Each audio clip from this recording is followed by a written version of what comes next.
تسجيلات إمام الزمان تقدم كلامي والله واضح. قلت لك اترك عنك للشيوخ وذا، أنا أناقشك بمعتقدات. إذا أنت قد النقاش بمعتقدات أنا مستعد وياك بالقرآن وحديث، عرفت؟ إذا أنت قد النقاش قل لي قد النقاش عشان أتناقش وياك بالمعتقدات. إلك الماي.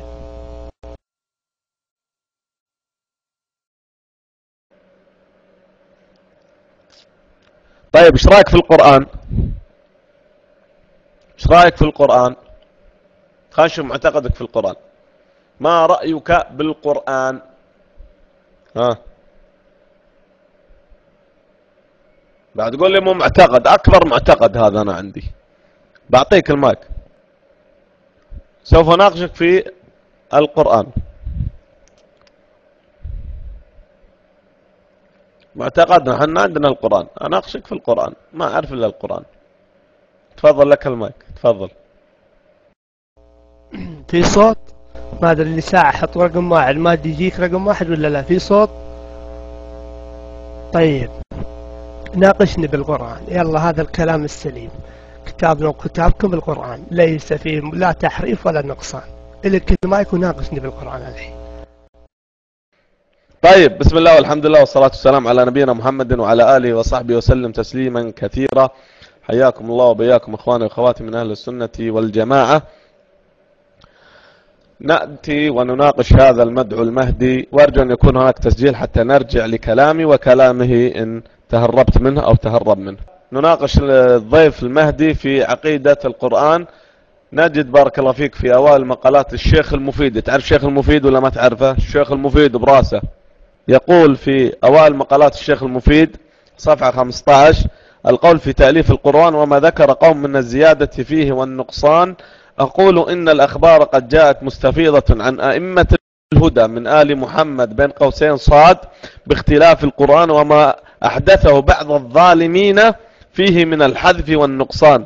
فأما القول في التأليف فالموجود يقضي فيه بتقديم المتأخر وتأخير المتقدم، ومن عرف الناسخ والمنسوخ والمكي والمدني لم يترتب بها ما ذكره. يعني يقول هذا الشيخ المفيد بأن الأخبار مستفيضة بتحريف القرآن على لسان من يا أخوان؟ طبعا هذا كذب، على لسان أئمة الهدى من آل البيت محمد صلى الله عليه وسلم. أسمع منك يا المهدي، وهذا الشيخ طائفة المفيد، إذا ما تعرفه قبل أتكلم فيه روح اسأله. تعال تفضل لك المايك. اقسم بالله كلامك عربي، قلت ناقشني بالقرآن، ايش دخل شيخ المفيد الحين؟ أنا ناقشك بالقرآن ولا بالشيخ المفيد؟ الحين احنا قلنا لك قلت ابعد عنك كل هذه اللي هو كتب ما كتب، خلنا وياك في القرآن. لماذا تقول لي والله الشيخ المفيد هذا معتقدك وتجيب لي القرآن وهذا معتقدك؟ يا عم تريد تناقشني ناقشني بالقرآن بحديث، اما تجي لي وتقول لي قال الشيخ وقال ما قال، هذا مو حجة علي، عرفت؟ لك الماي يا ضيفنا، هذا معتقد، هذا معتقد. انت تاخذ كلامك من علمائك. طيب لو رجعت الى درع الصحابة يا المهدي هداك الله للحق وهدى الله الشيعة الطالبين الحق، وإن شاء الله أنك من الذين يطلبون الحق. من أين تأخذ دينك؟ تفضل، من أين تأخذ دينك؟ تفضل رد علي، تفضل. من محمد وآل محمد، اللهم صل على محمد وآل محمد. لك الماي. جميل جدا. من يفسر لك هذا الدين؟ من محمد وآل محمد. طيب في شيء قبله اللي هو القرآن. القرآن قبل محمد صلى الله عليه وسلم، فالقرآن نزل على محمد صلى الله عليه وسلم، ومحمد صلى الله عليه وسلم بلغه الناس. طيب من يبين لك هذا القرآن بعد يعني موت النبي صلى الله عليه وسلم؟ قلت آل محمد. آل محمد من نقل عنهم؟ تفضل لك المايك. من نقل عن آل محمد؟ تفضل لك المايك. والله كالعادة أكلمك عربي، ناقشني بالقرآن. مالي أنا مو عالم ولا شيخ ولا ذا، عندي العلم الكبير، أنا عندي علم صغير بس. لا أقول أن النهاية الله شيء ما أعرف أقول لك ما أعرفها. ناقشني بالقرآن الحين، خلني وياك في القرآن. إلك المايك.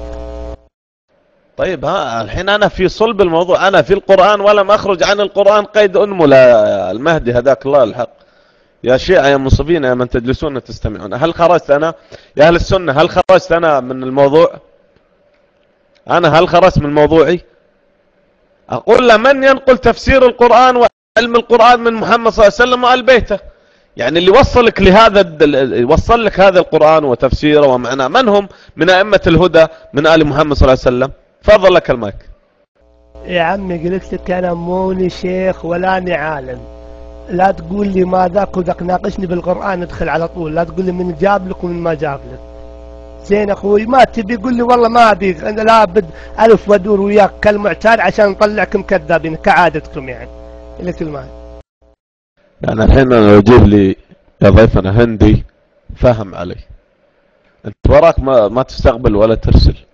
زين على الأقل استقبل ولا ترسل. أنت لا تستقبل ولا ترسل، الله يصلحك.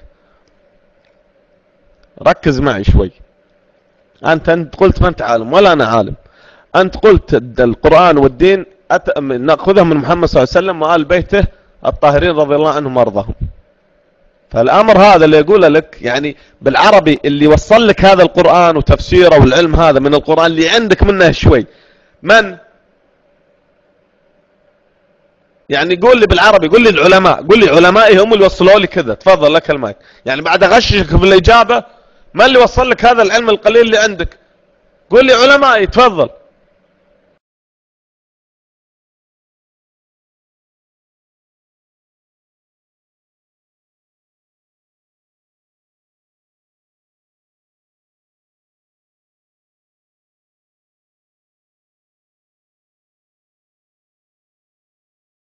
وين رحت المهدي؟ الضيف المهدي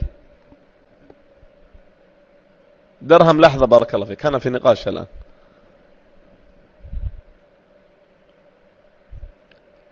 المهدي موجود؟ وين فقع؟ الحين تكلمت أنا بس واحدة، صفحة واحدة قرأت، صفحة واحدة ما مشيت فيها كلها. المهدي موجود؟ دوروا يا أدمنية، دور. أحسنوا الظن، أحسنوا الظن. التمسوا لضيفكم 70 عذرا. يمكن وقع من البالتوك، يمكن وقع من البالتوك من الباركوت. ايه وقع. وينه المهدي؟ ضيفنا مهدي.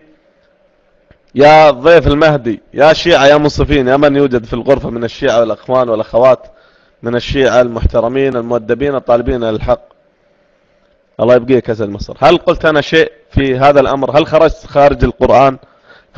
هل خرجت عن نقاشي في القرآن؟ والله ما خرجت، والله العظيم ما خرجت. الضيف المهدي موجود.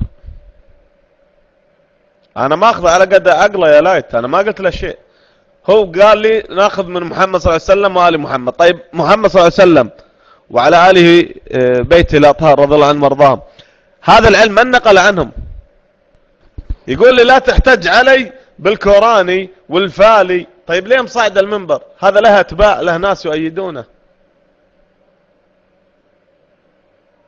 الله أكبر. رفع الأذان المغرب عندنا في ولايتنا، ولاية من ولاياتها بلاد الكويت، البقعة من الجزيرة العربية التي قال النبي صلى الله عليه وسلم اخرجوا اليهود من جزيرة العرب، اخرجوا المشركين من جزيرة العرب، والكويت من جزيرة العرب.